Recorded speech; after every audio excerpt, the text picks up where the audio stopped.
Okay, MegaWhale team, welcome back to the channel and thank you for tuning in. I hope you're all having a fantastic day in this chaotic market. We are going to be taking a look at the recent correction, and this correction has sparked a whole heap of fear into the market, dropping into that low historical resistance range on the VIPV we have been discussing now for many weeks. We've seen a correction underneath the daily range low at 88k, resulting in what has been a flash move toward the downside, liquidating billions of dollars over the last few days. In today's video, we are going to be discussing the potential for a steeper correction, the indicators we are watching on the weekly chart, such as the Gaussian channel, and of course the infamous 62.09 on the RSI. We are also going to be diving into the short-term price action, discussing what the charts are looking like, triggers for potential reversals, and even where Bitcoin may find a potential bottom. And there is a lot to be discussing around that topic. Now, before we get into it, smash the like button, hit the comment button, and subscribe to the channel. We post daily videos for Bitcoin focusing on the facts, the data, the technical, and the structural information. Absolutely no hype, no BS, no emotion, no shilling, just pure raw TA. If that is the kind of content you are interested in, you can join us on the Telegram channel. This is the first link down below, entirely free to absolutely everyone. You'll get access to updates, analysis, random rambly rants I go on about trading, educational posts, and so much more. You'll also get access, guys, to pretty much all of the economic news and relevant news that we find important for the asset markets.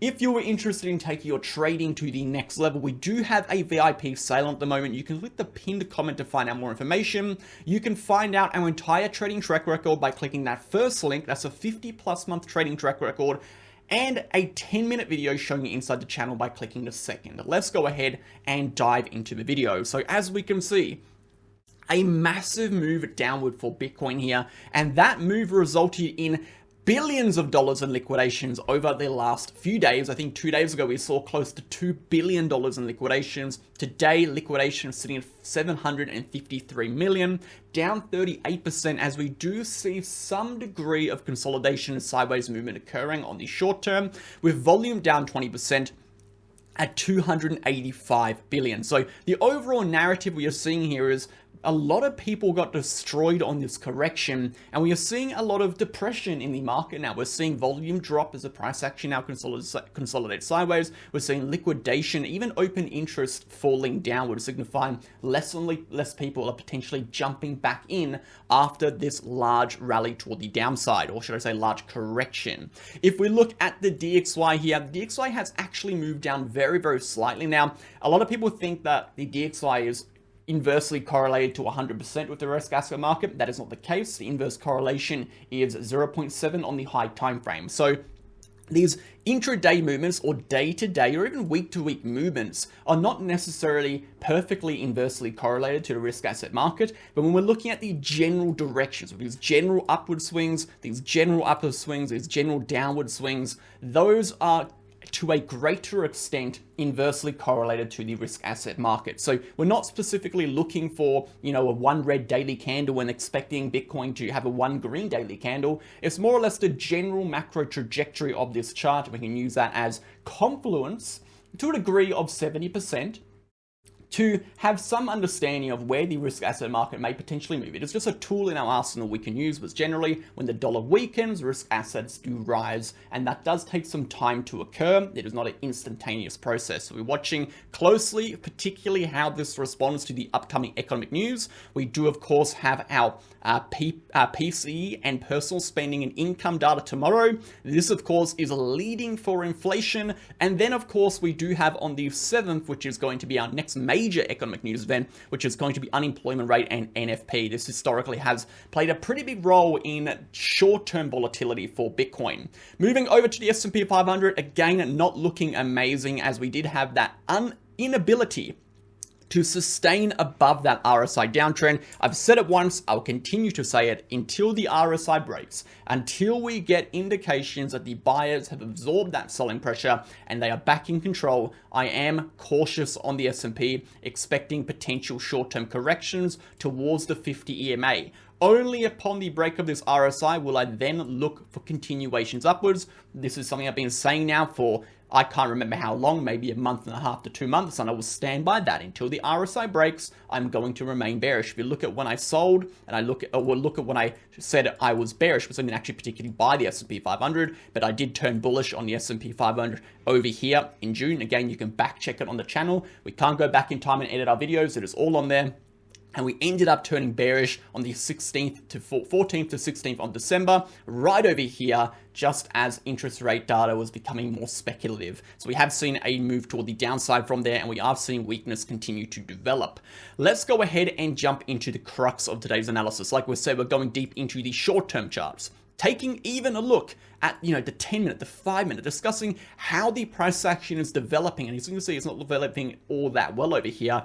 And of course, jumping into the total market cap, because we have seen some major bad things occur here in the total market cap, being that of a breakdown on the total 3 market cap here.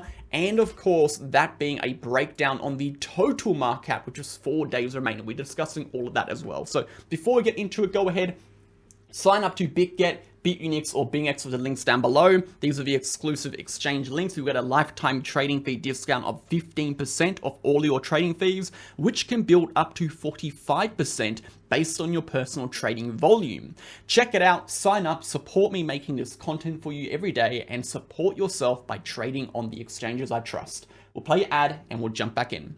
If you are looking for a new exchange or just want to support the channel, sign up to BitUnix with the link down below. You'll get a lifetime trading fee discount of 15%, which can build up to 45% based on your trading volume, as well as access to a bonus reward center, and of course, all of the exclusive campaigns we run on this exchange. You'll also get access to BitUnix being a non-KYC exchange, meaning you can sign up from anywhere in the globe without regulations. And most importantly, I only promote exchanges I trust and I use. As you can see, I trade on BitUnix very regularly, being the highest VIP level with over $500 million in trading volume for the last 30 days. And lastly, if you were interested in signing up to our other 2 exchanges, BingX or BitGet, you can also do that via the links down below. You as well will get the 15% trading fee discount and everything else that comes with it. Go ahead and sign up. Thank you for supporting. Let's jump back in. Taking a look at this movement. Now, this is a movement that has been widely anticipated now for quite some weeks. We have been yapping on about the potential for a massive surge in bearish volatility upon the breakdown of the daily range at that $88,000 level, moving into what we define to be a low historical resistance range. A low historical resistance range. Simply a range of price action on the vertical scale, okay, between 2 price points, where the horizontal volume requirements based upon the visible range volume profile is significantly lower than points of which where we have this accumulation or consolidation, okay? So what we see is when we break it into these ranges, depending on the direction of which we break in, we generally see a massive surge in volatility in the direction of which the price moves, and we see a large move in that direction. In this instance, we broke into the low historical resistance range from the horizontal support, meaning we saw bearish volatility increase and a flash correction, which is what we have seen. Now, there is one more thing we have been discussing. Now, this is a chart I want to bring up. And we talked about this chart, at the beginning of the month. If we look back when we first mentioned this on this channel, we've talked about it many, many years ago and multiple times throughout the last few years, but this is going to be on the 10th of February, so about 17 days ago, a bit over 2 weeks ago. We warned you guys that a break of the 62.09 on weekly RSI could tell us a major crash is coming. Now, the reason we showed you this, and I've said many times, this is maybe not enough information to solely make decisions on, but when we have a piece of data that has so much historical confluence and a statistical probability, we have to take that with at least a grain of salt and at least understand the implications that may have on the market. And a lot of people who brush that off being the 62 can't be important. it can't be significant, have now potentially suffered a massive pull down because they didn't listen to what the charts were suggesting. This is not my personal opinion. I'm not on this channel talking about what I believe is going to happen. I'm simply relating to you. I'm transcribing. I'm deciphering essentially what the momentum is suggesting. I'm a momentum trader. All my opinions are embedded in what the charts are telling me. Now, there are, of course, to some extent, subjective biases in everyone's analysis, but that is why I have rules in place to invalidate and create those invalidations points. So even when that does come into play, we can identify that quickly and change our tune. So looking at this, the weekly RSI, what does it signify? It tells us that when we break below the 62.09 or break above the 62.09, we generally see a high time frame momentum shift. If we look at the prior instances this has occurred, there have been, excluding the current, there's been 15 prior instances in the last 11 years. 12 of the last 15, okay, we haven't mapped them all out, but 12 of the past 15 in the last 11 years resulted in a correction of 5% or greater. 9 out of the last 15 in the last 11 years resulted in a correction of 10% or greater. 7 of the last 15 resulted in a correction of 20% or greater, and 5 of the last 15, 33%, resulted in a correction of 50% or greater. This is some significant stuff. So since we have broken below now the RSI on the 62.09, we have seen a correction. I'm going to go ahead and map it out for you. If the current market price of Bitcoin is 84,200 and we had the weekly RSI breakdown right here, so the start of the last week, and to 84,200, we have seen a correction now of around about 12-ish%. So we've actually fulfilled that 10% correction target. Now, if we're looking at the weekly chart now, ignoring the RSI, there are some other important things we are watching. Mainly, we are going to be now we are looking at the Gaussian channel. Now, I would like to note what we have seen historically after the breakdowns of the 62.09s. We have seen one of two things occur depending on the time of the cycle. We have seen mainly corrections into the upper band of the Gaussian channel. Corrections into the upper band of the Gaussian channel. We can see just the last 4 instances, every single one of those occurred. If we look at these instances, of course, this didn't count. We were inside the channel. If we look at its instance, this one came down into the channel.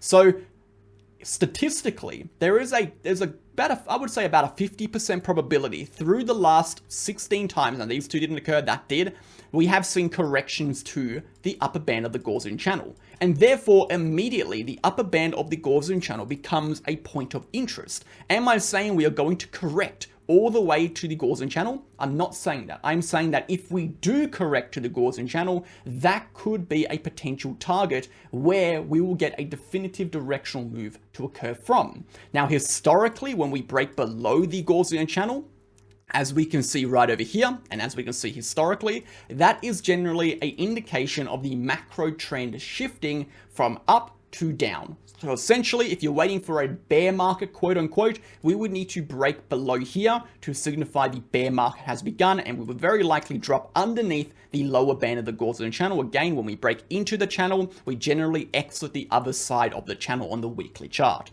So what are we looking for? We are looking for a potential retest of around $74,000 for Bitcoin, which will be this top over here, if this correction develops further. So if you're asking how low could Bitcoin go on this correction, the answer would be around about 74,000. The reason being we have got horizontal confluence at our March 11th top.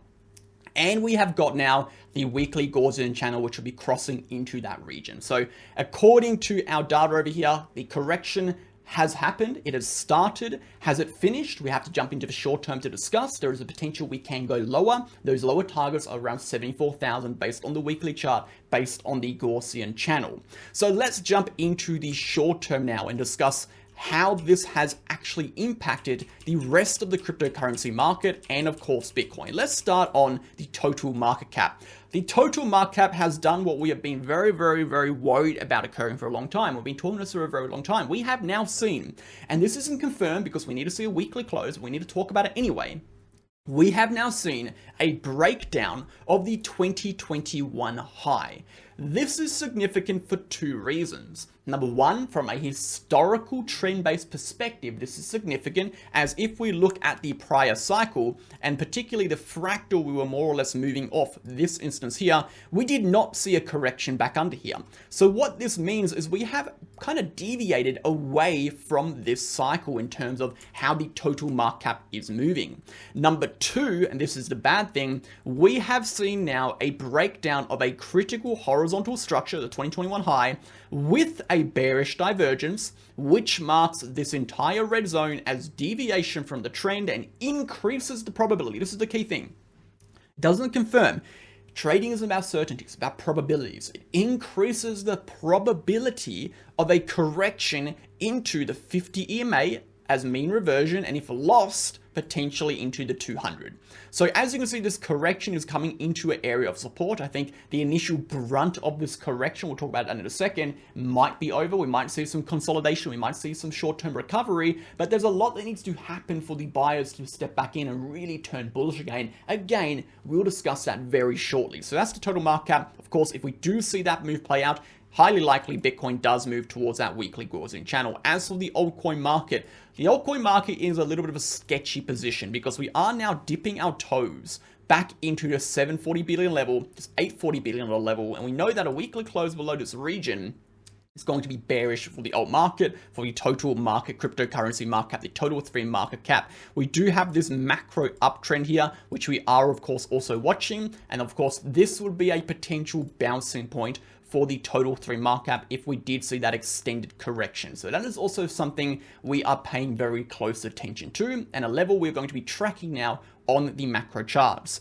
As we have mentioned, for the altcoin market to essentially turn bearish, there is still that one thing we need to see, and that is going to be that daily downtrend on the RSI needs to break. We need to see momentum flip positive. Until that happens, it is looking very weak. Again, here on the daily, you can see closes under the 200 moving average. Not ideal, not what you really want to see for the altcoin market. Let's now move over to Bitcoin's chart. So, as we mentioned, according to the Gaussian channel would line up with this support at this level here, which is sitting at around 73,000, 73 to 74,000. Now, I would say this is a very important level. Now, we've talked about why on the macro chart, because historically breakdowns of the upper band of the Gaussian channel result in continuations through the channel. But from a horizontal perspective, this is also a level of significance. The reason being it is our first top within our macro descending channel formation, and it is the rejection point which facilitated a retest of the channel before we saw the continuation.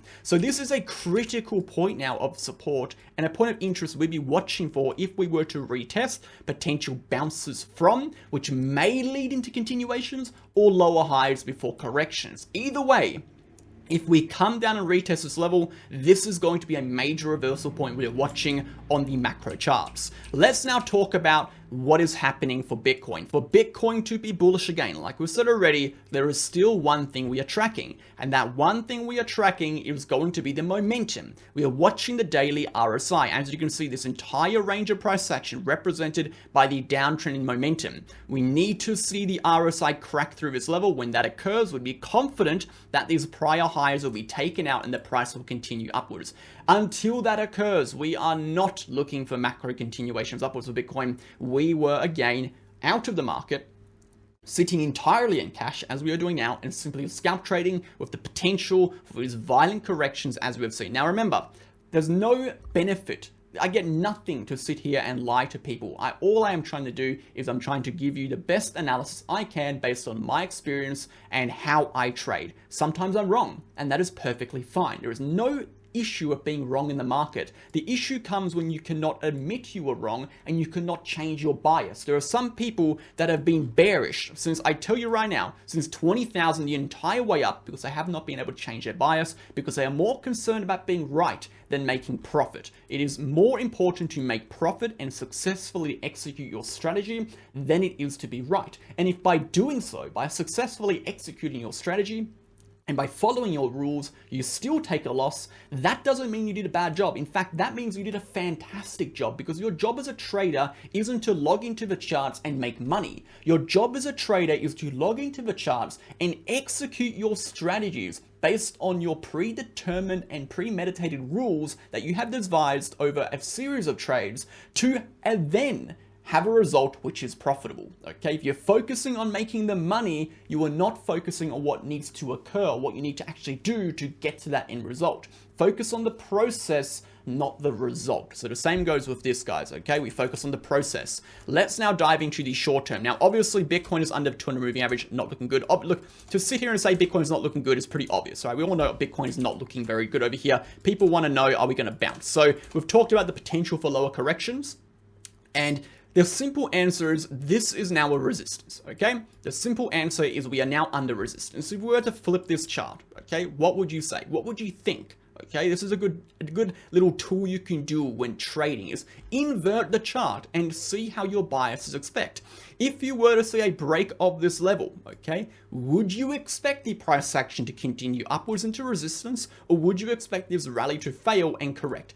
The obvious answer is the more probable scenarios that we see continuations, or worst case scenario, we see a retest of this level and continuations. So that is what we are expecting. We're keeping it simple. This is now resistance. The expectation is we continue downwards until proven otherwise, until we can see on the short term that there is absorption, consolidation and accumulation, and the price action is able to establish higher highs. Until we see that, the expectation is downwards, and therefore we should use that information when positioning ourselves on the macro. Let's talk about the short term. This is going to be the 4-hour chart. One important level we are now watching is going to be our downtrend, our 4-hourly downtrend, a downtrend we have been under for a very, very long time. Now, there is something we can do which is very speculative, is to drag this into a channel, and we can see we are potentially retesting the channel low, and I've said already, we may be finding a potential local bottom here, where we do see a reversal in the short term. This reversal will unlikely sustain into any sort of macro rally until the daily RSI turns positive,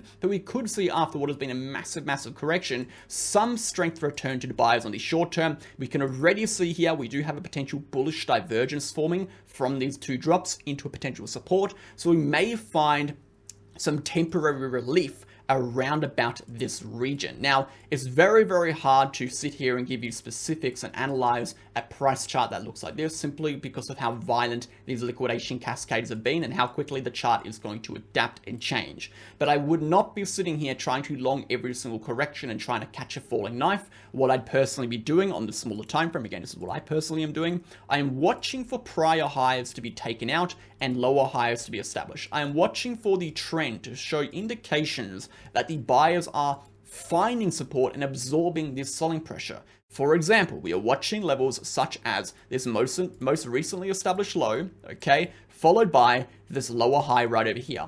If we are able to sustain above this lower high, it is possible we could see continuations back into the 200 moving average to retest these upper levels at 86,000. Thank you for tuning in and have a fantastic day. We'll jump back into the charts tomorrow and talk more. See you then.